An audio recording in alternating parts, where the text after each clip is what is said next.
AG entertainment की धमाकेदार प्रस्तुति।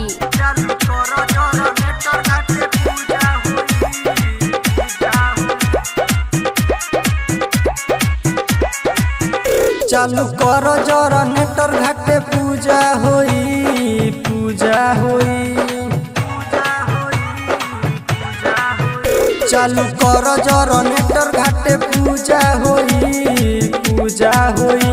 सभे आइल भोरे भोरे भेपर लाइट नहीं बरे छोट भर नहीं काम कोनो दूजा होई दूजा होई। चालू करो जनरेटर घाटे पूजा होई पूजा होई।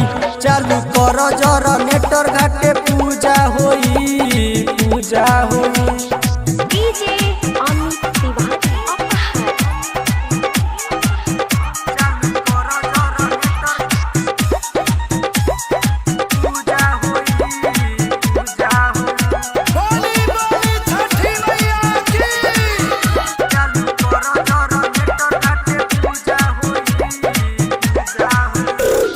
चंदा कटाइल बावे भइल बा तैयारी। हर साल से घाट सजियो सोहो भारी। सुनो सर यारवा चंदा कटाइल बावे भइल बा तैयारी। हर साल से घाट सजियो सोहो भारी। चारू ओर मर करी भेपर लाइट खूब बरिया समान में पड़ाका के गूंजा होई पूजा होई। चालू कर जनरेटर घाटे पूजा होई पूजा होई। चालू कर जनरेटर घाटे पूजा होई पूजा होई। डीजे अमित तिवारी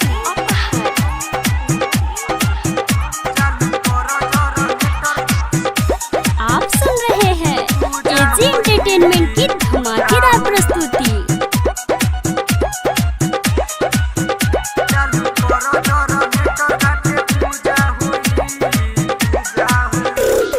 बनिए सटे जमे चारू ओर लगाई के सबके नचैहे घाटे करम डुगाई के